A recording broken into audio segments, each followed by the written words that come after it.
Coucou les vilains! Coucou les vilaines! On espère que vous allez bien et aujourd'hui on se retrouve pour un point lecture où on va vous présenter 5 livres dont une BD pour toi. Voilà, c'est comme ça, c'est notre petit point lecture. Du coup c'est parti! Donc c'est parti!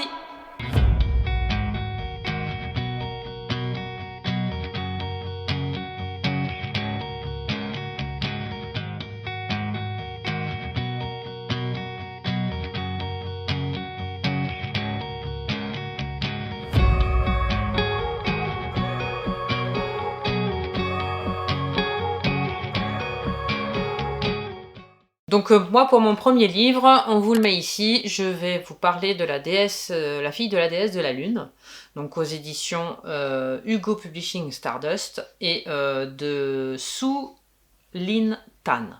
Voilà, ça c'est pour l'autrice. On va suivre les aventures de Wing Win, donc la fille de la déesse de la lune, qui existe vraiment dans les us et coutumes de la mythologie, on va dire, chinoise.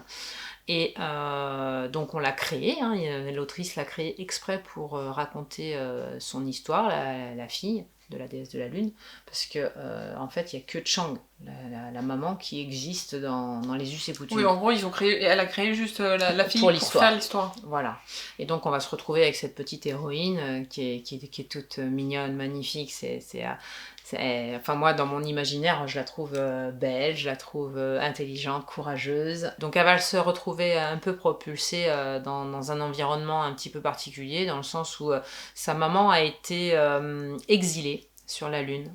Elle n'a pas le droit d'en sortir, elle n'a pas le droit de recevoir, elle n'a pas le droit de... D'abord ils connaissent même pas l'autre monde, donc le royaume céleste ne connaît pas l'existence de Wing Win. Donc elle est cachée. Quand sa mère reçoit par exemple le roi et la reine du royaume céleste, quand ils lui rendent visite de temps en temps, elle est cachée. Et donc c'est eux qui l'ont bannie, hein, puisque son mari à Chang à l'époque a fait une action qui a été désapprouvée par le roi du royaume céleste, et donc sa maman a donc pris la récompense du papa, et donc ils ont eu l'éternité, et ça a pas plu. Et donc la maman a été bannie pour cela, puisqu'elle n'avait pas le droit de le faire. Et quand tu parles d'éternité, c'est quoi? En fait ils sont devenus immortels. Ouais, d'accord, ok. Voilà, elle est devenue immortelle alors que le papa est resté mortel, puisqu'à l'origine Wing Wing elle a des parents mortels. Hein, donc le papa est resté mortel. On sait ce qu'il devient, hein, dans l'histoire. De toute façon, il faut se mourir à un moment donné, non? Je ne dirais pas. Okay.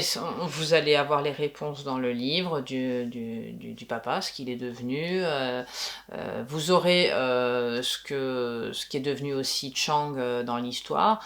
De toute façon, c'est la quête numéro 1 de Wing Wing, puisqu'elle veut à tout prix, par tous les moyens qu'elle va trouver, délivrer sa mère justement de ce bannissement, de cet exil qu'elle subit, et puis qu'elle subit elle aussi par inadvertance et à travers sa mère, puisque oui, puisqu'elle est restée avec elle, du coup. Voilà, elle est restée avec elle. Mais est-ce qu'elle aussi elle est immortelle?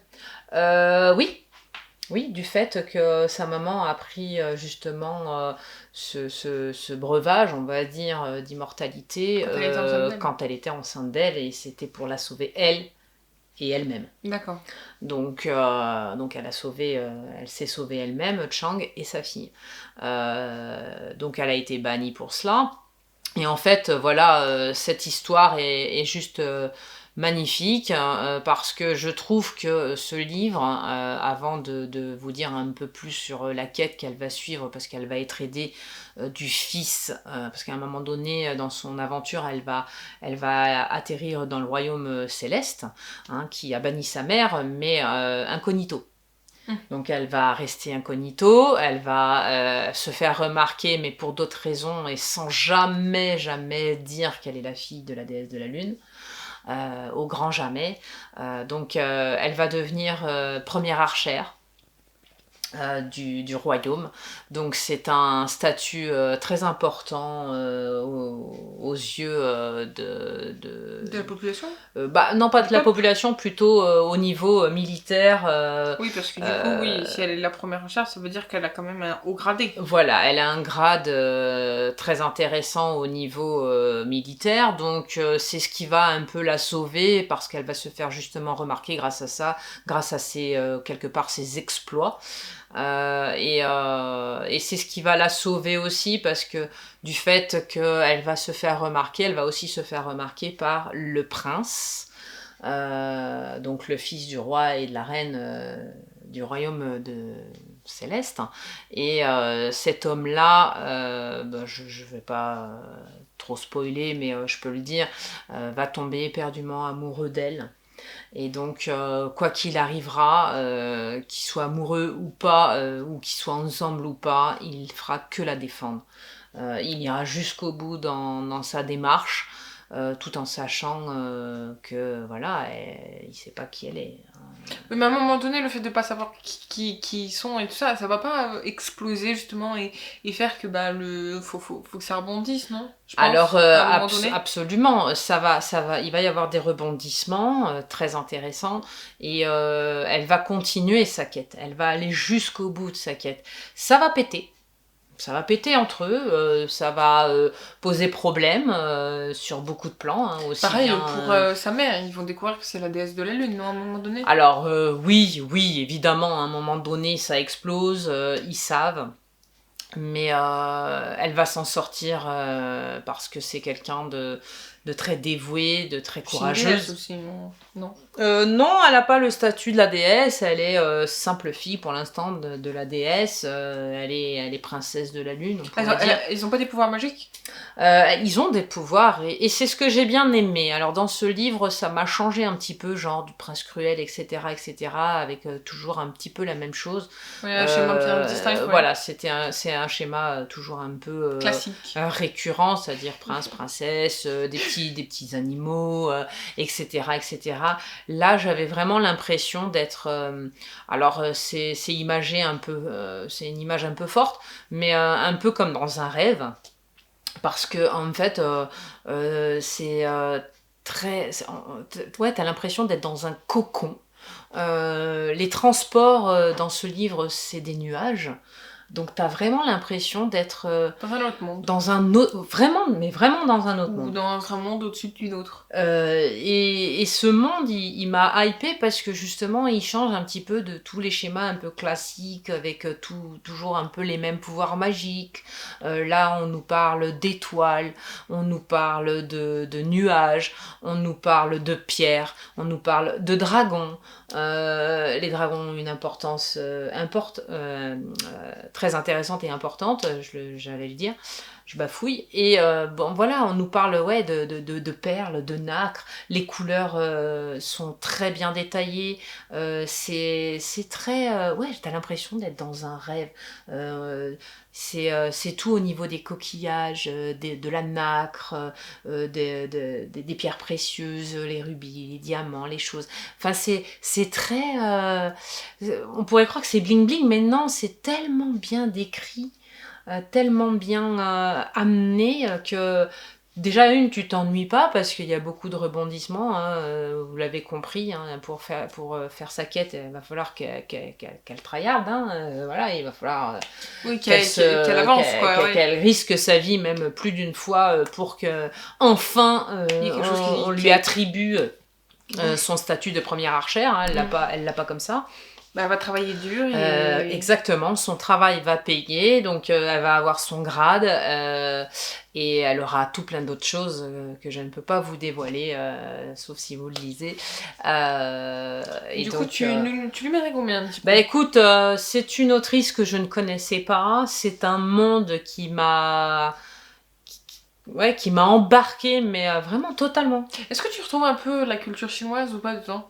Oui, et c'est ça que je voulais en venir tout à l'heure quand je disais que voilà, c'est tellement bien décrit dans le sens où les couleurs, on nous parle Cette aussi ambiance un petit peu de là-bas, non? oui, un peu cette ambiance Qu'on asiatique, s'imagine. cette ambiance aussi pour les vêtements, on nous parle des vêtements, de leur coiffure aussi, ils sont coiffés, les garçons, avec la coutume un peu asiatique, avec une petite queue, une petite natte, on nous décrit aussi les petites broches qu'ils mettent dans les Ah oui, c'est beau cheveux, ça. les broches sont de toute beauté, rien qu'à regarder, enfin à lire les descriptions. Tu te les imagines bien? Ah mais carrément, je vous dis, c'est tendre, c'est beau, ce livre est beau. Voilà, c'est vraiment, il est touchant par sa beauté de toutes ces descriptions là, très agréables. On passe vraiment un très très bon moment avec ce livre.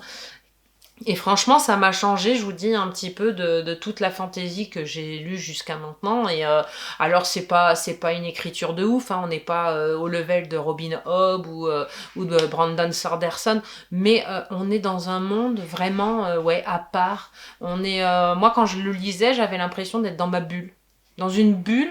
Et j'avais pas envie d'en ressortir parce que c'était tellement tendre.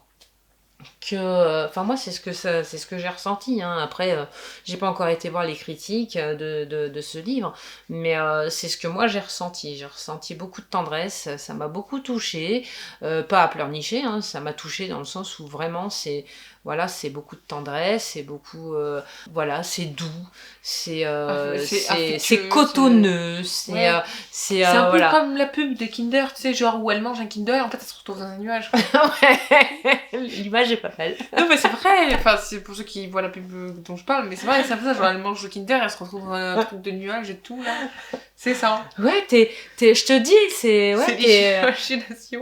T'es dans un autre monde. Alors autant d'un côté t'as la petite qui se bat comme un mec, hein, parce que je veux dire, elle va au combat, elle y va quoi, elle a pas peur. Elle se fait des amis au moins. Enfin oui. des gens, enfin pas des amis. Il y a le capitaine Wendy, des personnes avec lesquelles mais elle va. Alors il y a plusieurs thèmes dans cet ouvrage, c'est que voilà, il y a l'amitié, il y a l'amour, il y a la fidélité, il y a la quête, hein, je vous l'ai dit, il y a sa quête aussi d'identité pour savoir qui est son papa parce qu'elle ne le connaît pas, elle savait pas qui c'était, tout par delà de toute façon. Qu'est-ce qu'il y a d'autre? Il y a l'environnement, hein, puisque elle est jamais sortie sur les autres, parce que en fait le royaume céleste il est parsemé de plusieurs petits royaumes autour qui dépendent justement du royaume céleste, et elle va découvrir tout ça, elle va prendre tout ça en pleine face. Mais en fait ce que je voulais en venir à dire, c'est que autant il y a la rudesse de son statut de militaire, hein, elle reste quand même une militaire, donc voilà, c'est rude, c'est sanglant, je parle pas de la magie là, parce qu'il y a aussi la magie qui rentre en ligne de compte, hein, n'oublions pas, elle a ses pouvoirs magiques à gérer, etc. Mais voilà, c'est rude, on sent bien que voilà, elle va au combat, etc. Et d'un autre côté, voilà, ce monde très cotonneux, très doux, ça fait un contraste, et j'ai beaucoup aimé. J'ai beaucoup aimé, je mets 5 partout. Il est fluide. L'autrice, je la connaissais pas, et j'avoue que voilà, c'est une vraie surprise. Et j'avoue, et je vais le dire, même si je ne le possède pas parce que je ne l'ai qu'en numérique, ce livre est de toute beauté. La couve, elle est waouh. C'est vrai qu'il est très beau. Il donne envie, même si on ne sait pas ce qu'il y a dedans. Et puis en plus, pour finir avec ce bouquin, c'est quand même tiré des us et coutumes asiatiques et chinoises, et j'aime beaucoup. Voilà, c'est une bonne découverte. C'est une très bonne découverte, je vous le conseille si vous avez envie de lire un peu de fantaisie sans vous prendre la tête. Il n'y a pas trop de choses à ingurgiter, parce que bon, des fois quand ils font des mondes vraiment bien complets, etc., ça peut être compliqué, oui. Voilà, après tu vois, j'ai lu Le Trône des 7 îles, c'est un petit peu plus compliqué parce que voilà, il y a 7 îles qui sont à l'intérieur, mais je vous en parlerai dans un autre point lecture. Voilà, c'est un peu plus compliqué, il faut vraiment tatillonner dessus, voilà. Je comprends. Ensuite, moi, je vais vous parler du tome 2 d'Hadès et Perséphone, une touche de ruine. Je pense que c'est ça, ruine. En anglais, on est d'accord. Rain. Bon, bref, je l'ai pas dit en anglais parce que mon accent anglais vous fait peur. Rain. C'est aux éditions Hugo Roman et c'est de Scarlett Sinclair. Donc j'ai lu le tome 1. Si vous avez pas vu mon avis, je vous Allez invite à voir le par voir. là, je sais plus. Et donc en fait on se retrouve avec du coup les protagonistes, Hadès et Perséphone. On continue dans leur histoire d'amour un peu plus profondément cette fois, c'est-à-dire que on quitte un peu cet univers de tu sais la première personne au premier regard, je t'aime, Oui. voilà. Là, on a passé ce stade. Le côté un peu fait-fest qu'on peut penser qui est beaucoup imposant, voilà. Il y en a toujours, mais bon bref, on expliquera ça après. Donc là c'est un peu plus de la découverte sentimentale, on va dire. C'est-à-dire l'autrice va développer ce côté je te trahis, est-ce que j'ai confiance en toi, voilà les questions qu'on se pose là on est quand passé on se met à un avec stade quelqu'un. au-dessus. Est-ce que tu vois par exemple Perséphone se pose la question, est-ce que je suis capable d'être reine, il veut me faire sa reine mais moi j'ai d'autres ambitions, est-ce que je suis capable de le faire, voilà. Lui de ce côté, bon même si on n'a pas trop ce côté, on suppose que il essaye de lui faire confiance, il essaye d'acquérir sa confiance à elle, voilà, donc ils vont se trahir, ils vont se raccorder, etc. Donc on va suivre tout ça, donc leurs émois. On sait aussi que Perséphone va beaucoup se tromper dans ce roman, c'est-à-dire que sa vie si parfaite, enfin celle qu'elle voulait essayer de façonner, c'est un peu comme After où elle essaye d'essayer tout le temps, voilà. Et ben là ça va complètement encore changer puisqu'il va se passer plein d'événements où elle va pas s'y attendre, elle va faire beaucoup d'erreurs. Oui, mais c'est avec ça qu'on apprend. Des erreurs qui vont lui faire apprendre des choses aussi, et parfois même écouter ce que Hadès lui avait dit, que c'était pas possible, qu'il fallait laisser faire les choses, etc. Donc on est toujours de ce côté mythologique, un peu compliqué pour certains, si on n'aime pas trop le mélange entre la mythologie d'avant et d'après aujourd'hui. Ce que tu dis, Hadès, finalement. Non, mais en fait, s'il lui conseille des choses et que... En fait, Hadès, il est là, tu vois, à un moment donné, elle va vouloir sauver quelqu'un. Je veux pas dire qui ni quoi. Elle va vouloir sauver quelqu'un, mais lui, il va lui dire, mais non, en fait, tu peux pas. Parce que c'est pas recommandé et c'est la mettre plus en danger de vouloir sauver cette personne que de la laisser, par exemple, mourir. Enfin, de la laisser choisir ce qu'elle veut, si elle vit ou si elle meurt. Et il lui donne des conseils, parce que c'est le lieu de la mort, il sait ce qu'il dit, enfin, ça fait des... Est-ce qu'il y a autour d'eux des gens qui sont pour leur amour, ou qui sont contre, ou... Est-ce qu'ils interviennent beaucoup dans ce tome? T'as sa meilleure amie à elle, Lexa, qui est... Elle est pas forcément plus... En fait, moi après le développement des personnages secondaires, j'aurais aimé un peu plus, mais bon, ça c'est pas grave, c'est pas gênant. Mais tu vois, Lexa, elle est pour leur amour, elle lui a pas dit « Oh, mais fais gaffe, c'est le lieu de l'amour, enfin le lieu de la mort, pardon, etc. » Non, elle lui a pas mis de barrière, elle a confiance en sa meilleure amie, elle lui donne de bons conseils, même elle va lui donner... Donc c'est une bonne amie. Un autre conseil qui a rien à voir avec Hadès, mais elle va lui donner un conseil vers la fin du livre, je dis pas trop quoi parce que je veux pas trop parler. Après, il y en a qui sont contre, comme par exemple l'ancienne amante d'Hadès qui revient des siècles. Des fois, c'est les pires. Et en fait, elle, malheureusement, franchement, on va pas l'aimer plus que ça. On se doute. Hein, oui, on la déteste un petit peu, vu que déjà c'est l'ex, elle vient faire un peu le bazar. Et puis n'empêche, tu vois, elle, le seul point positif qu'elle va apporter, enfin, même s'il est un peu négatif quand on pense comme ça, c'est le fait qu'elle va se sentir Perséphone un peu jalouse, tu sais, genre, c'est cette jalousie qu'on peut ressentir pour celui qu'on aime, tu vois. Oui, ça va peut-être dire à Hadès, tiens, c'est peut-être la bonne. Tu vois, vu qu'elle est jalouse de mon ex. En fait, c'est surtout par rapport à elle, parce qu'on n'a pas ce côté à lui. Genre, elle va se dire, mais putain, est-ce qu'ils vont rester, ils vont se revoir, est-ce qu'il va me tromper avec elle, tu vois, les questions que dans la vraie vie, on pourrait se poser aussi. Oui, on pourrait se poser, c'est une histoire d'amour tout à fait. Voilà, c'est ça. Les bases, c'est la même. C'est classique, c'est très classique, on est très dans le questionnement que tout le monde pourrait avoir en tombant amoureux, tu vois. Bien sûr. Et c'est ça qu'on découvre dans ce deuxième tome. Elle va se faire un nouvel ami d'ailleurs, on aurait pu enfin moi je l'ai un peu pré-shot, je m'en doutais, je me suis dit que ça pouvait pas, genre ils sont ennemis au début, ils s'aiment pas trop, puis après ils deviennent amis, tu sens que ça commence à changer. Pas de concurrence à Hadès? Non, pas du tout, non, pas du tout, non, c'est un autre dieu en plus, alors bon... moi ça ferait le bazar sinon. Et puis sinon ce serait plus Hadès et Perséphone, tu vois, et puis je pense que si elle s'appuie un peu sur le mythe, je suis pas sûre que... Perséphone était... elle aurait pu pimenter le mythe. Peut-être, qu'elle l'a transformé. Déjà, on est dans un monde contemporain. Peut-être tout en que étant dans en le mythologie. tome 3, peut-être, je sais pas, je l'ai pas On lu. sait pas, Mais, tu peux transformer, c'est de l'écriture imaginative, celui-là, donc non. tu peux te baser sur le mythe, mais tu peux aussi inclure des Non. choses. Après, il y a un autre truc en termes de... Si on sort un peu de l'histoire, moi j'ai lu beaucoup de critiques sur le tome 1 notamment, parce que c'est celui qui a été le plus critiqué, enfin chroniqué on va dire, c'est plus le mot. Et moi j'ai vu plein d'avis négatifs. D'ailleurs il y en a que je comprends pas, je vais t'en ai parlé. Oui. Et c'est vrai que... Enfin, je les comprends pas, je comprends certains, j'en comprends moins d'autres, surtout quand ça part sur l'autrice. Nous on l'a déjà dit que...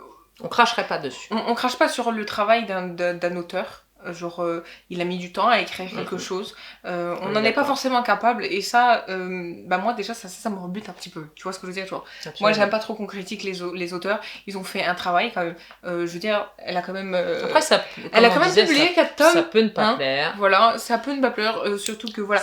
Il y en a beaucoup qui critiquent le fait qu'il y ait beaucoup de féfesses, comme on dit sur YouTube. Et c'est vrai qu'il y en a beaucoup. Mais bon, je veux dire, c'est pas ce qui... Je trouve, c'est pas ce qu'il faut s'arrêter sur le livre. Tu vois. Disons que quand tu lis ça, c'est pas pour ça que tu le lis. Et puis après, tu peux passer. De toute façon, si t'as pas envie de lire la description de ça, tu passes. Je pense qu'il y en a certains qui sont importants. Peut-être qu'il y en a, ils s'arrêtent trop dessus et qu'ils ont catégorisé peut-être ce livre-là comme cela. Oui, et totalement. Ça jette un petit peu ça devrait pas en fait. Une petite pierre noire dessus alors que ça le mérite pas. Non, franchement, non. Et puis, alors, c'est une traduction, faut pas l'oublier, c'est pas du pur français de base. La traduction, elle est bien faite, ça se lit. C'est pas de la grande écriture non plus, ça, je peux l'admettre. Mais c'est au niveau, comme je l'ai déjà dit, c'est au niveau d'After, c'est au niveau de certains autres livres que j'ai pas forcément lus. Mais moi, le premier qui me vient à l'esprit, c'est ça. C'est pas une écriture, genre Marie-Bernadette Dupuis, tu vois, mais c'est de la lecture. Mais c'est une jolie histoire. Ça passe. C'est une jolie histoire. En fait, c'est une bonne version d'un mythe. Voilà, c'est tout. Et ça pourrait être un autre. Ça se trouve, elle en fera d'autres sur... Je serais curieuse d'aller voir ce qu'elle a fait sur d'autres mythes, tu vois ce que je veux dire. Ça pourrait être bien. Bon, après, elle a sorti une autre version aussi. C'est celle d'Hadès. Voilà, sur celle d'Hadès. C'est celle qui m'intéresse le plus, moi, personnellement. Donc, tu vois, il a quand même du succès malgré les petites... Moi, je aversions que certains ont. Il est beaucoup critiqué, mais je trouve que, en fait, il peut y avoir d'autres livres à critiquer, même qui sont peut-être pires. Surtout qu'on n'est pas dans la dark romance, hein, on est dans de la romance avec de la féfesse beaucoup. Genre, c'est vrai que quand ils se voient, tu te dis des fois comment c'est possible. Mais bon, c'est le livre, c'est chacun son truc, tu vois ce que je veux dire. Chacun son truc.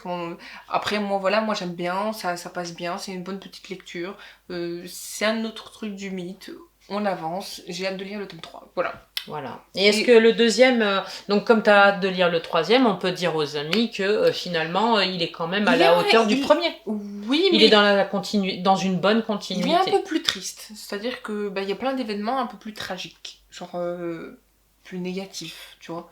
Donc il est un peu moins fleurissant, comme le premier, c'est la découverte, ils se rencontrent, ils sont là, c'est l'euphorie, comme on dit, l'euphorie amoureuse au début, quand ça arrive, t'es tout feu tout flamme. C'est ça, alors que là, même du côté amical, famille, etc., il se passe des choses, donc forcément c'est moins amusant. Ça plombe un peu l'ambiance. Il y a plus de réponses, et il y a plus d'avancement que dans le premier, c'est normal. Donc il est quelque part peut-être un peu plus étoffé, quelque part alors. En tout cas, on a plus de réponses à certaines questions, comme le fait que...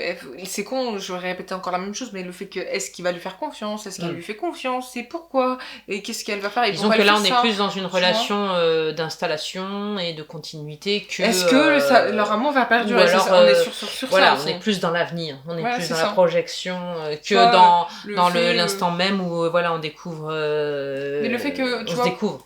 Voilà, c'est ça, elle découvre certains aspects de lui, par exemple, lui, il s'ouvre un peu plus, tu vois, parce qu'il l'aime, donc il veut faire des efforts par rapport à ça. Bien sûr. Parce qu'il sait, il lui dit, j'ai toujours été tout seul, je suis immortel, ça fait des siècles que je suis tout seul, que je n'ai affaire qu'à moi-même, donc forcément de voir dire des choses, expliquer des choses, c'est pas dans ses habitudes. Donc il essaye quand même, tu vois, de faire des efforts. Il se corrige. Et voilà, Il on fait des sent efforts pour elle. quand même ce truc que, tu vois, dans le premier, c'est tout beau, tout rose.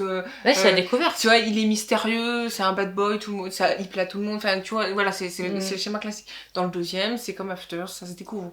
Tu vois, c'est les points négatifs, tu vois, les défauts, les qualités. On découvre tout ça. Et puis au fur et à mesure des années, c'est encore pire. Voilà. Qu'est-ce qu'ils nous ont pondu dans le troisième? Non, en plus, il y en a un quatrième. Il sent mauvais des pieds, etc. Il faut lui laver les chaussettes. Non, mais tu vois, alors bon, on est un peu plus dans les dieux et déesses, donc pour remettre ça. Ouais, c'est vrai, ils ont juste à faire comme ça, et puis ils se fait tout seul. Non, mais c'est vrai, tu vois, le fait qu'elle apprend à contrôler sa magie parce que c'est une déesse, est-ce qu'elle arrivera à devenir sa reine? Est-ce qu'elle voudra avoir ce côté déesse? Est-ce qu'elle le voudra parce que c'est elle qui décide, tu vois? Oui, parce que c'est un engagement. C'est la question qui se pose, et on n'a pas encore tout à fait la réponse, même si on se doute qu'elle commence à s'accepter un peu mieux. Tu vois, il y a quand même ces petites thématiques qu'on retrouve, tu vois, la confiance en soi, tu vois. Bien sûr, puis c'est important. Il faut quelque part, accepter que finalement, il est pas si mal que ça, parce que finalement, leur tout feu tout flamme au début, et puis maintenant, la continuité du premier, parce que c'est ce qui pourrait se passer dans une relation tout à fait contemporaine d'aujourd'hui. Ça, c'est mon point de vue, c'est ce que moi je ressors du livre. Oui. Et c'est pas ce que moi je vois parfois. C'est ce que je dis, moi, quand je lis les avis, qui soient négatifs, beaucoup de négatifs, ils jugent, enfin, pour moi, c'est du jugement, l'écriture. Mais va chercher les thématiques d'abord, tu vois ce que je veux dire? On va chercher ce qui se passe dedans. C'est, tu vois, la confiance, la trahison, est-ce que j'ai plus confiance en moi? Après, tu l'as dit, c'est pas de la grande littérature, mais ça se lit, c'est fluide. Oui, mais c'est ça qu'on va tu chercher. comprends tout ce qu'elle dit. Tu vois ce que je veux dire? C'est comme dans un livre jeunesse, tu vas chercher ce qui est bien pour l'enfant, les thématiques que tu vas aborder dans le livre. Et ben là, c'est la même chose. Et pourtant, c'est un truc mythologique, tu vois ce que je veux dire? Oui, mais c'est fluide. Voilà, c'est ça. Donc, et tu sais que c'est une romance, tu sais que bien sûr qu'il va y avoir des trucs, des scènes qui sont un peu c'est pas fouillis, c'est une histoire qui même tient la les route. Clichés, mais oui, mais de toute façon, les clichés dans une histoire de romance, il y a que ça. À un moment donné, sinon, faut pas lire de romance. Non, mais c'est vrai, on est d'accord, voilà. Et c'est vrai que, voilà, on retrouve... Les clichés, ils sont... moi, quand je lis d'autres livres où je sais qu'il y a un peu de romance, même quand c'est que du trailer, par exemple. Quand t'as un trailer avec une romance à l'intérieur, tu sais très bien que la romance, c'est des clichés. Voilà, c'est ça. Voilà, ça se lit. Et ce qui compte, c'est que ce soit fluide, comme j'ai dit tout à l'heure. Exactement. Et que l'histoire, elle continue à te plaire et que t'as envie de découvrir le troisième. Moi, j'ai envie de savoir si dans le 3, c'est pas le fouillis, quoi. Assumer. Parce qu'il y a des fois des livres qu'on commence à lire et on sait tout de suite que ça va pas nous plaire parce que soit le style nous plaît pas, soit l'histoire nous plaît pas, soit que c'est le fouillis et que ça part dans tous les sens et que alors là, c'est une catastrophe. Là, c'est pas le cas. Moi, ce que j'en ressors, là, tu vois, en ayant fini le tome 2, je veux savoir dans le tome 3 si, parce que lui, à la fin, il assume, il veut se marier avec elle, il veut en faire sa reine de son royaume, etc. Est-ce qu'elle va assumer ce rôle-là? Est-ce qu'elle va le vouloir? Tu vois, est-ce qu'elle va vouloir être elle-même, tu vois, parce qu'elle se découvre aussi beaucoup, elle, parce qu'on a moins le point de vue d'Hadès, parce qu'il y a le livre qui sort, etc. Et genre, voilà, je veux savoir la suite de leur histoire d'amour. C'est ça qui m'intéresse. D'ailleurs, il faudra que tu lises l'évolution. Faudra que tu lises quand même ce côté-là d'Hadès pour voir si. Non, mais moi, je veux les lire. Non, mais si ça correspond. Je dois, si je veux. S'il y a une corrélation parfois, parce que quelque part, quand même si on ressent pas, nous, femmes ou hommes, les mêmes choses au même instant ou de la même façon, il doit y avoir quand même des choses qui se relient et qui sont identiques parce que elle dit des choses, après, lui il doit les dire différemment, mais ça doit se regrouper. Je sais pas si c'est le point de vue d'Hadès quand il la rencontre, c'est-à-dire qu'en fait elle a repris exactement tous les enfin du premier jusqu'au quatrième avec tous les passages d'Hadès où il n'y a pas Perséphone ou même si elle y est, tu vois, ou si c'est avant elle, en fait je sais pas. Ce serait intéressant. Je sais pas, mais en tout cas j'ai vraiment de voir justement la différence entre les deux parce que c'est cool aussi d'avoir les deux moi c'est vrai les que deux côtés. Perséphone c'est pas moi il y a des fois où j'ai du mal à comprendre. C'est pas une héroïne mythologique qui te transcende. Non mais disons que moi vraiment si on parle de cet aspect-là, moi si c'est moi qui l'avais écrit, j'aurais voulu qu'elle soit c'est un peu con ce que je dis, mais j'aurais voulu qu'elle soit un peu plus courageuse, tu vois, par exemple, un peu plus téméraire. tu vois, sur certains Toi, aspects. c'est ce qui te manque un petit peu. Et un peu moins aussi, genre, c'est un peu bête aussi ce que je veux dire, mais genre un peu moins, je chouine tout le temps, tu vois, genre, et pas tout le temps cet aspect de vengeance, genre, lui il m'a fait un truc, je vais le faire 100 fois pire. Non, ça, Après, quand t'aimes quelqu'un, je trouve que c'est ce pas côté forcément... chouine là, c'est peut-être un côté aussi qu'elle a voulu faire ressortir pour que Hadès, lui, on ressente qu'il a ce petit côté protecteur vis-à-vis Oui, je pense d'elle. aussi. Bah après, c'est pas gênant, hein, parce que Elle est peut-être c'est un peu truc, plus femme-enfant aussi, peut-être au début du bouquin, non Non, Donc mais lui, il a peut-être non, ce mais besoin alors, de... faut savoir que de base, ça fait 20 ans, enfin, elle est sortie de chez elle, on va dire, parce que sa mère l'a enfermée pendant des années, Mhm. et elle est sortie que pour aller à l'université. Oui, donc Parce elle est un qu'elle peu a perdue. réussi. Elle est un petit peu perdue. Donc il a fallu qu'elle découvre tout le monde. Donc c'est normal qu'elle ait un peu cet aspect aussi un peu encore ado alors qu'elle Un peu sort, enfantin. Ouais. alors qu'elle a plus de 18 ans, etc. C'est normal. Lui, il va qu'elle ait la un peu ce sortir côté- de cela. Voilà, c'est ça. Mais il faut qu'elle grandisse aussi, hein. C'est Mhm. logique. Tu vois, mais bon, après, moi, ça me gêne pas, tu vois. Bien sûr. Bah, j'ai envie de savoir ce qu'est leur romance. Donc, Je lis. tu mets combien au Moi, je lui deuxième mets du 5. coup? Je Donc, mets tu ça parce que continues. moi j'aime bien. Donc, Bien sûr, bien sûr. et c'est pas moi l'aspect genre fait fesse qui va m'arrêter, tu vois ce que je veux dire. Bien sûr que non. Et encore une fois, c'est quelque chose qui, des fois, il y en a, ils sont pas forcément utiles, je l'admets, mais il y en a d'autres, des fois, qui peuvent apporter un petit truc, tu vois. Ou même ce qui se passe avant, par exemple, ou ce qui se passe après. Bon, enfin bref, on va pas étaler sur le sujet, mais t'as compris, genre. Mhm. Des fois, il y en a, ils apportent quelque chose, des fois, c'est pas forcément utile. En Mais tout tu cas, sais toi, ça te gêne pas. que c'est comme ça que ça marche. Il marche aussi, tu vois. Il y a des livres où ils en mettent pas tout le temps, parce que les personnages sont pas comme ça. Bah oui, regarde-moi le Ça livre serait bon, que j'ai présenté tu vois. juste avant, il n'y a pas une once dite de fait-fesse. Il y a Tu vois, des eux, bisous, il y a des touchés, il y a des voilà, c'est choses, ça. mais ça en reste là. Eux, Quoi. c'est comme ça qu'ils s'aiment, entre guillemets, c'est comme ça qu'ils se c'est, font voir, parce qu'en fait, ils arrivent pas forcément, tu vois, à se dire je t'aime. Et donc, au lieu de se dire je t'aime, ben, ils font ça, tu vois, par exemple. C'est... En fait, je pense que c'est chacun, en fait, tu Bien vois. sûr. Cette histoire en a besoin. D'accord. Sinon, les personnages, c'est comme ça qu'ils font ressortir leur amour. Tu vois, dans d'autres livres, c'est pas comme ça. C'est tout. Bah, moi, j'ai Voilà. pas eu besoin de cela dans, Enfin, moi, dans le mien. c'est mon avis. Ben, bien sûr. C'est mon avis. Mais c'est pour ça qu'on le dit à nos amis, hein, c'est qu'on donne notre C'est un peu avis compliqué. objectif. Après, Je me oui, il y a de la justifie pas, fesse, hein, mais voilà, apparemment, c'est pas gênant dans l'histoire. Non, moi ça me gêne pas. Après, je pense qu'il y en a qui peuvent trouver ça un peu cru, mais bon, c'est des mots qu'on peut entendre un peu partout. Donc, enfin, je veux dire, c'est des mots que. Bon, c'est sûr que c'est pas donné aux jeunes pas en dessous de 16 ans, je dirais, tu vois. Donc, ça c'est sûr. Mais je veux dire. Ouais, ça, elle est peut-être un peu crue sur certains trucs, mais bon. Après, n'oublions pas, c'est une romance. Qui sort de Saint-Cyr, ça personne. Hein, c'est voilà. une romance, il faut pas l'oublier. Voilà, c'est ça. C'est une romance. Oui, les scènes de feu sont peut-être un peu crues pour certaines personnes. Il y en a, ça peut choquer, d'autres non, mais voilà, ça peut. Je veux dire, ça passe. Hein. Quand j'ai vu l'As de cœur de Morgane Mongon, il y avait de la fée-fesse aussi. Hein. Je savais dès le départ que je lisais une oui, romance. mais après, je pense qu'il y a aussi ce qui choque un peu les gens, c'est les mots qu'elle emploie. Tu vois, il y a certains mots pour décrire certaines choses où tu peux. T'as le soutenu et t'as le pas du tout. Bah, c'est vrai qu'elle est dans le pas du tout. Tu vois, elle prend pas de gants. Mais aussi, j'ai envie de te dire, c'est l'aspect de Hadès. C'est le dieu des morts, il va pas prendre des gants. Lui qui est comme ça. Tu vois ce que je veux dire, il va pas prendre des gants. Enfin, je sais pas, ce serait bête de donner un aspect un peu genre gnangnan à un livre où le personnage principal, il est pas du tout. Genre, il est un peu bourru, on va dire. Hein. Mais même pas, genre, je veux dire, il n'est pas forcément toujours gentil dans ses mots. Oui, il englobe pas, voilà, il enrobe pas, on va dire, voilà, les choses.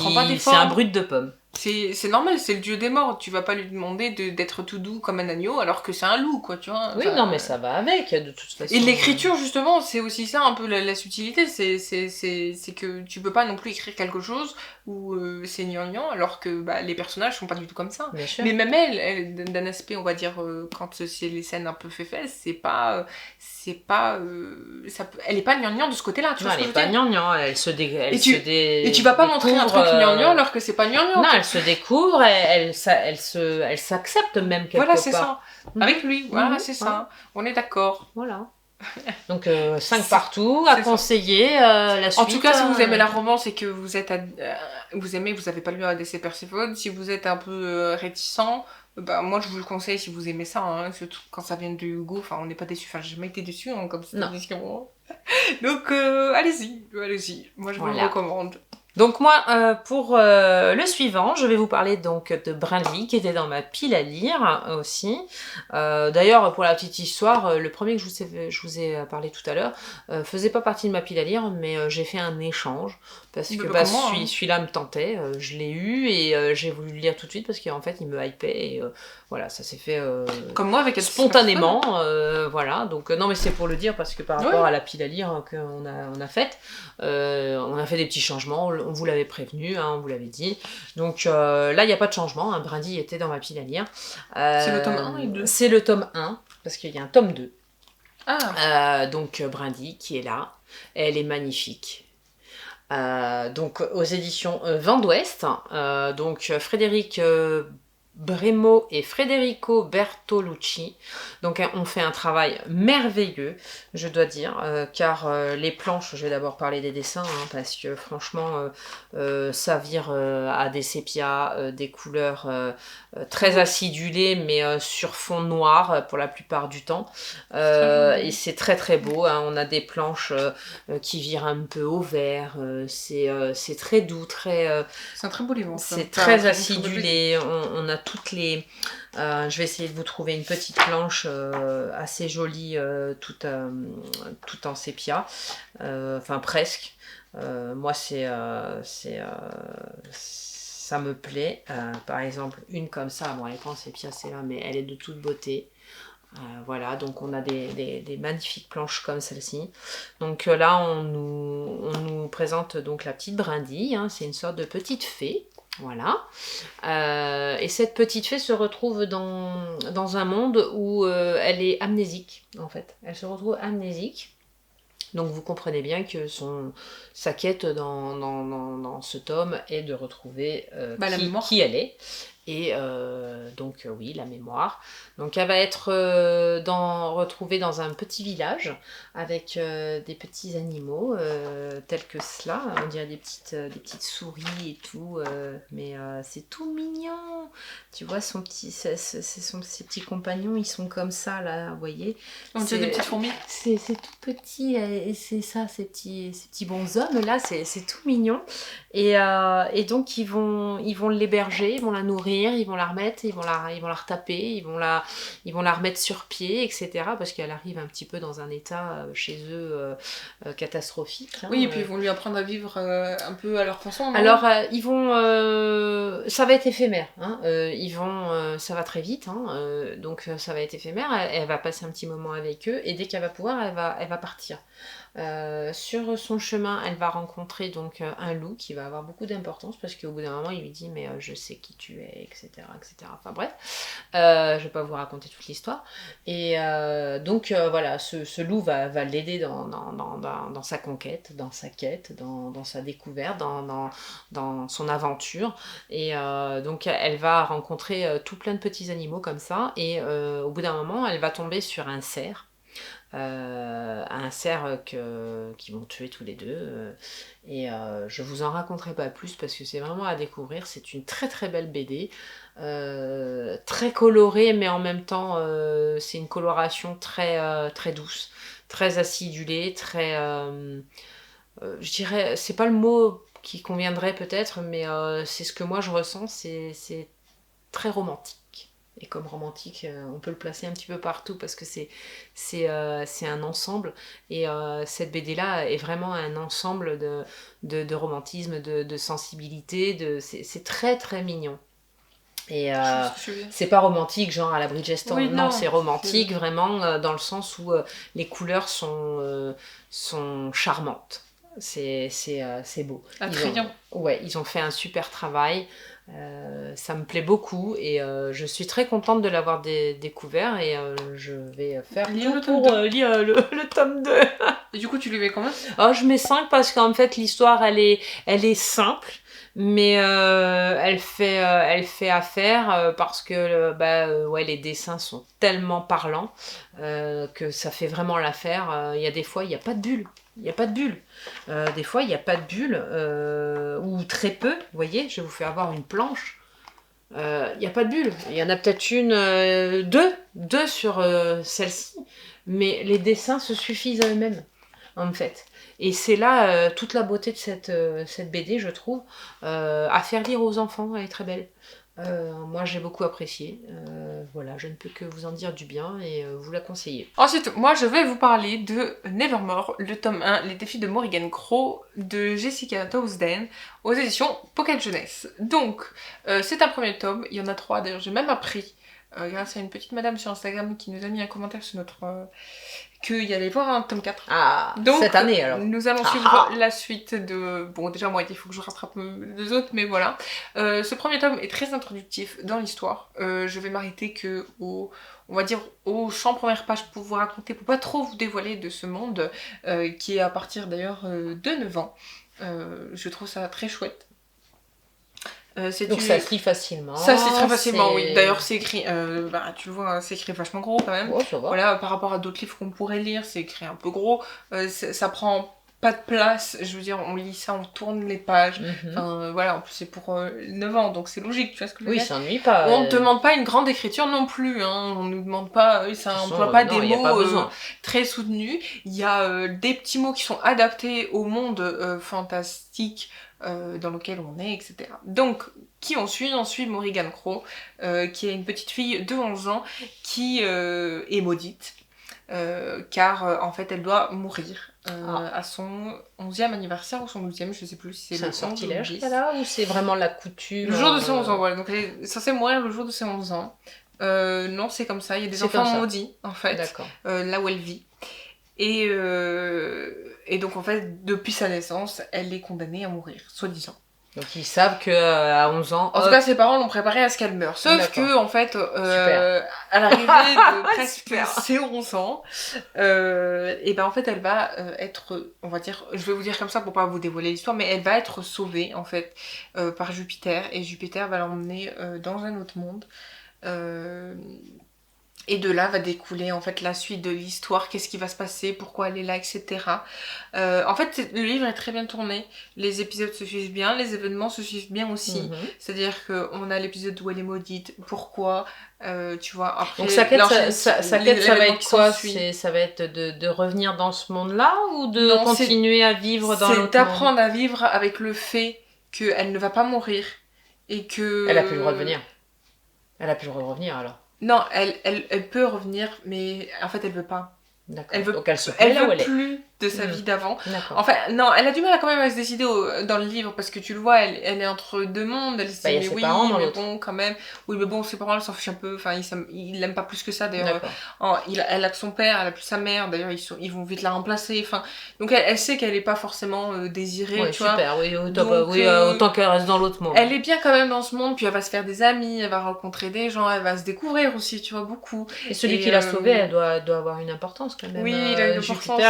Il va devenir peut-être son papa de substitution, non, mais moi je l'aime bien. Bah non, ça va être plutôt pas un papa, je dirais plutôt un mentor. Un ami, un mentor. C'est plus un mentor parce que de toute façon elle est là pour une raison aussi. Elle va être dans ce monde avec lui pour une raison bien spéciale.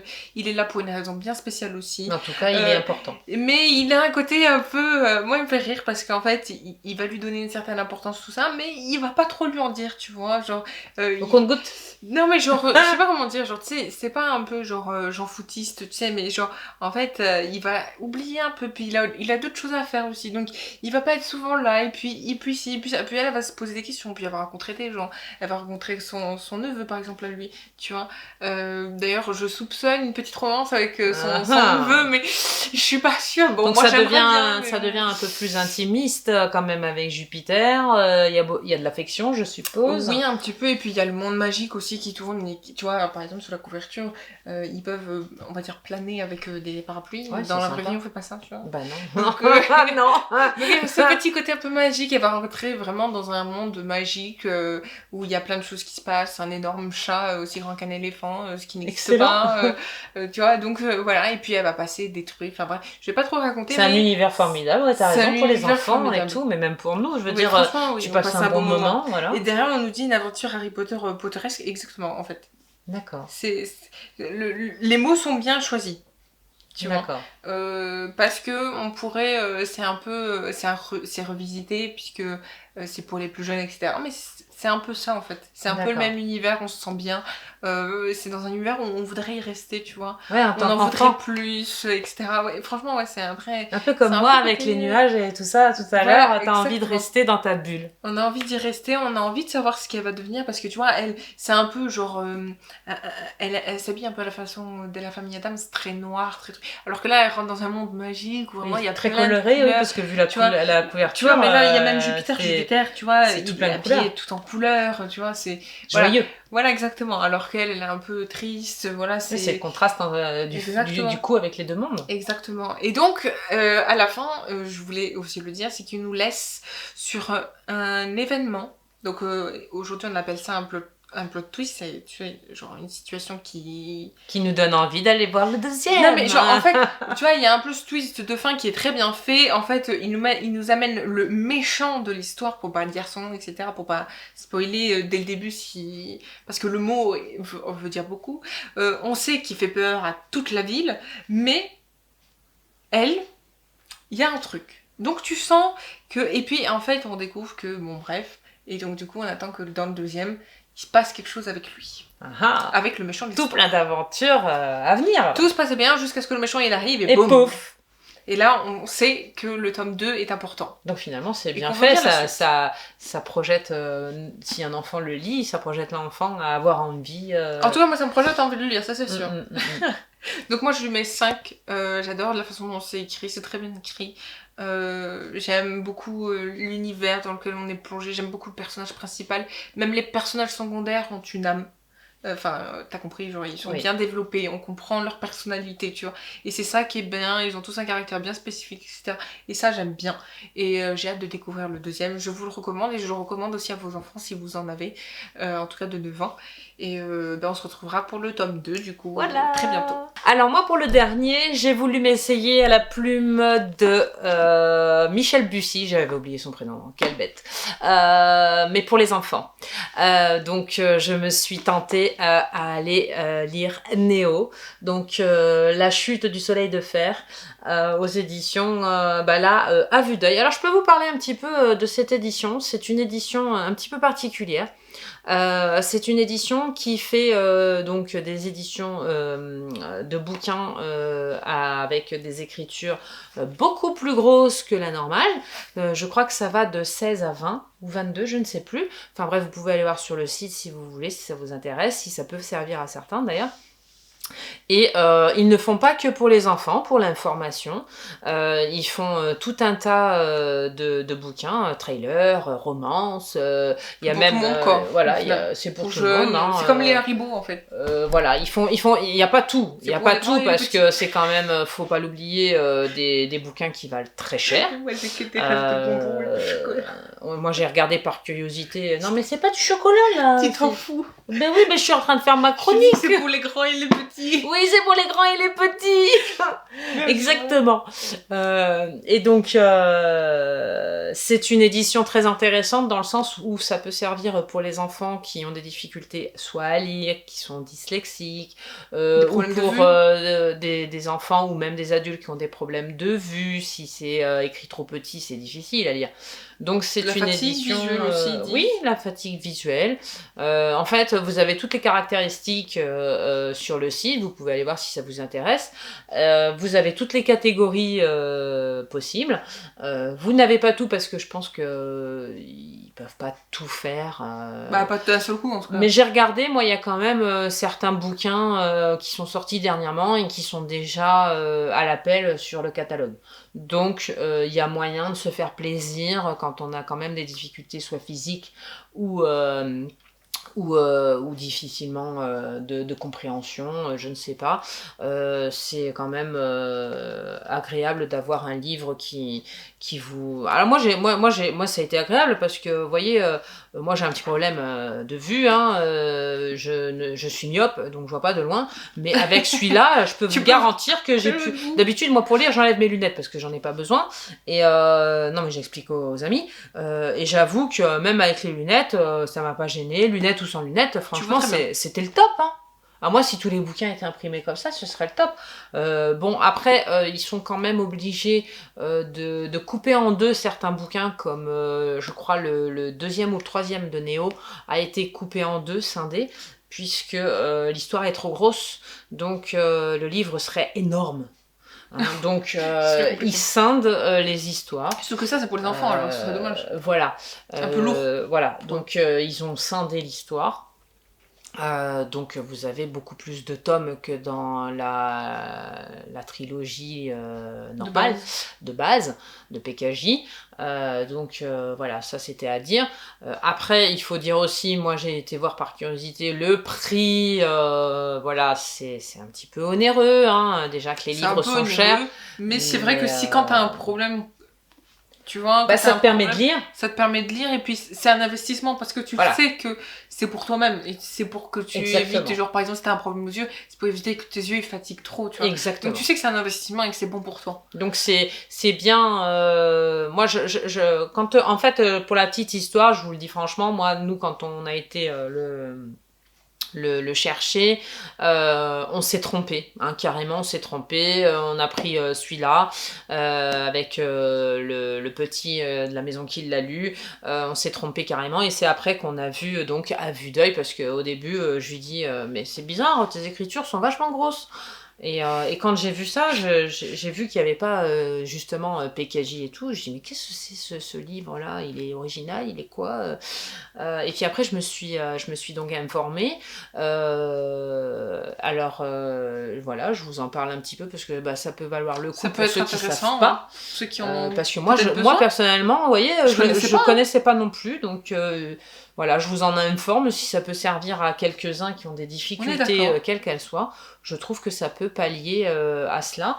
Et puis c'est bien parce qu'on a vu qu'à la bibliothèque de nous là où on va, et ben il y en a. Voilà, il y en a beaucoup. Que même les bibliothèques essayent quand même aussi voilà. de mettre en avant bah, ce type de livres en tout cas qui peuvent aider les gens et notamment bah, les jeunes. Parce exactement. C'est bien qu'ils mettent en avant les différents types de livres comme ça. Ouais, et puis voilà, moi j'ai trouvé ça particulier et on s'en est aperçu bah, en fait en arrivant à la maison et puis bah, je me suis dit que c'était une bonne idée et après bah, le petit qui l'a lu m'a tellement hypé avec l'histoire que je me suis dit bah allez, moi en avant. Moi aussi, je veux le lire. Je suis en plein dans la fantaisie. Allez, hop, on l'inclut. Donc, je l'ai lu. Je vous le présente aujourd'hui. Et puis, j'avais envie de vous parler justement de cette petite pastille à vue d'œil. Comme ça, bah, vous aussi, vous saurez que ça existe et que ça peut vous servir. Voilà. Alors, du coup, tu nous rentres. Il n'y a pas de partenariat par contre. C'est juste parce que voilà, c'est notre avis. Et puis, j'avais envie de vous le partager parce que nous, on a été surprises et on le sait maintenant. Donc, voilà, ça peut servir. Voilà. Donc mon avis sur Néo, donc sur l'écriture de Michel Bussy pour enfants, elle est formidable. Moi je me suis encanée franchement du début jusqu'à la fin. On est dans un monde où les parents n'existent plus. On atterrit voilà, dans un monde où les parents n'existent plus. Il n'y a plus d'adultes. Il n'y a plus d'adultes du tout. Donc les petits sont livrés quelque part à eux-mêmes. Il y a, pour l'instant, moi dans le premier, on a 2 clans. Il y a le clan qui est sur la Tour Eiffel, le tipi, il l'appelle dans le livre. Et il y a le clan qui se trouve au Louvre. Donc eux ils appellent ça le château, etc. Donc ces enfants-là sont donc comme je vous ai dit livrés à eux-mêmes. Donc ils se font pas la guerre, ils s'évitent. C'est des enfants qui doivent apprendre. Alors ils ont chacun leur particularité. Au château, ils ont un certain nombre de cours, comme à l'école. Ouais. Qui leur ont été préparés par une adulte avant de disparaître. Donc eux sont rythmés un peu comme à l'armée. Hein. À telle heure on se lève, à telle heure on va faire les cours, à telle heure on fait ci, à telle heure on fait ça, à telle heure on se couche, à telle heure on fait les devoirs, etc. etc. C'est très rythmé, très strict. On leur a appris à eux... en fait il y a plusieurs clans dans le château. Il y a le clan des intellos. Il y a le clan des militaires, il y a le clan des ingénieurs, donc on va dire les scientifiques, et puis il y a un autre clan, je sais plus. Qu'est-ce que j'ai oublié ? Bref, je sais plus. Sur le Tipeee, par contre, c'est un peu plus brouillon. Hein. On se sert des qualités de chacun pour, pareil, ne serait-ce qu'aller chercher à manger. Donc, il y a ceux qui chassent mieux que les autres, il y a ceux qui pêchent mieux que les autres, il y a... Oui, en fait, un côté un peu plus civilisé, un autre un peu plus... disons que au château, on est plus dans l'éducation comme quand il y avait les parents. Et parce que en civilisé. fait, non mais ouais, civilisé. Et puis en même temps, pour la petite histoire, j'espère ne pas trop spoiler parce qu'après je vais m'arrêter sinon je vais trop parler. Au château, en fait, ils sont rythmés par donc la madame qui leur a filmé les cours et il y a des sonnettes. Ouais. Genre ça sonne à chaque heure, non? Ça sonne à chaque chose qu'ils doivent entreprendre. Elle leur apprend les bonnes manières. Il y a des cours de bonnes manières. Il y a des cours comment on fait les bébés. Il y a vraiment un cours sur la vie elle-même. Je vais pas trop vous en dire sur cette madame. Parce que on nous en parle tout au long de l'ouvrage. Voilà, on a des réponses aussi dans le deuxième, etc., mais je vais pas vous en dire plus. Et sinon, au Tipeee, donc il y a un chef, par contre. Il y a un chef dans chaque catégorie, hein, au château et au Tipeee. Au château, c'est celui, je me rappelle plus de son prénom, il est même sur un fauteuil roulant, lui par contre, il est un peu embêté. Et puis au Tipeee, c'est Arcane, quelque chose comme ça.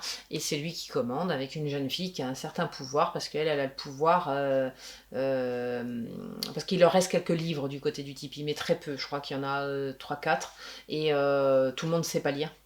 Alors qu'au château, ils savent lire. Donc, la jeune fille qui accompagne le chef, elle sait lire et elle profite de ce savoir pour être un peu la guérisseuse du groupe. Oui. Voilà. Alors, pour la petite histoire, et après je vais m'arrêter définitivement, pour la petite histoire, tous ces enfants ont 12 ans. Ouais, mais ils vont grandir, non? Oui, mais ils ont tous le même âge. D'accord. Tous le même âge. Il n'y a pas de... c'est des enfants qui ont survécu à ce qui est arrivé, et ils ont tous le même âge. Et donc, en fait, tous les ans, il y a leur anniversaire qui tombe au même moment. Et là, il y a cette espèce de feu d'artifice. C'est une journée de joie, c'est une journée qu'on fête différemment dans chaque clan. Et après, il y a des tournois qui se passent, etc., etc. Et en fait, l'histoire, c'est que un jour, le chef du Tipeee va dire à un de ses collègues d'aller explorer le château, s'y incruster, d'aller voir, de revenir tous les soirs, lui dire ce qu'il en est. Seulement, le premier jour où il va partir, il va pas revenir.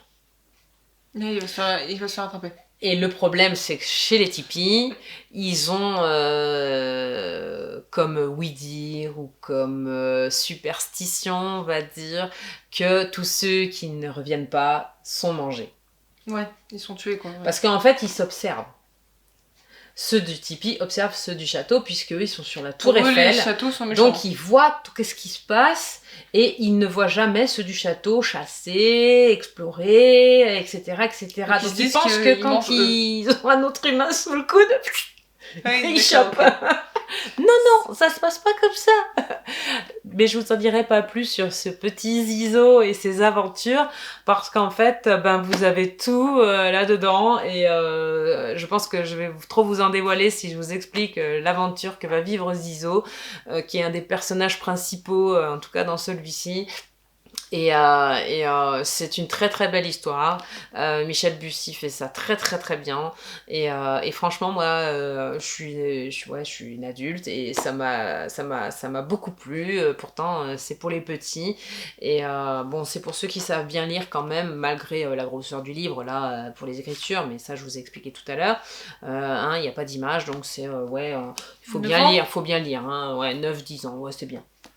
Ouais, ça le fait. Ça le fait. Mais c'est très très chouette, c'est un très bel environnement, et puis voilà, on retrouve Paris sous d'autres aspects. Voilà. Combien tu le mets? Oh, je lui mets 5 partout, les couves sont de toute beauté, l'histoire est génialissime, et puis les petits protagonistes sont formidables. Moi j'aime beaucoup. Voilà. Cette vidéo est maintenant terminée, on espère que cette vidéo vous aura plu, que nos petites présentations de livres vous auront plu aussi. On est très fiers de vous avoir donné nos avis. D'ailleurs, on comptera que c'est majoritairement des trucs jeunesse. Bah oui, écoutez, moi je me suis éclatée à vous présenter ces livres jeunesse, surtout pour Néo et puis Brindille, parce que voilà, c'est vraiment à découvrir. Brindille est vraiment à découvrir avec les enfants ou même soi-même, parce que rien que pour la beauté des dessins et des couleurs, etc., c'est waouh. Nous sommes d'accord. Et puis Néo, voilà, si vous avez jamais lu Bussy autre que pour les romans pour adultes, bah allez-y, hein, c'est le moment. Partagez ça avec vos enfants, ça peut être sympa de lire du Bussy, chacun dans son coin, même à la rigueur, mais avec des bouquins différents, ou même le même peut-être. En tout cas, on espère que cette vidéo vous aura plu. N'hésitez pas à venir nous voir en live sur Twitch tous les dimanches. Nous lisons avec vous. On se retrouve à la semaine prochaine pour une nouvelle vidéo. Oui. Et puis en attendant, n'oubliez pas de commenter. De commenter, de liker, de partager. C'est ça, et abonnez-vous et surtout activez la cloche sur notre chaîne. Et puis on se fait plein de bisous, on se retrouve la prochaine fois. Lisez bien et puis plein de bisous. Prenez soin de vous. Bye bye.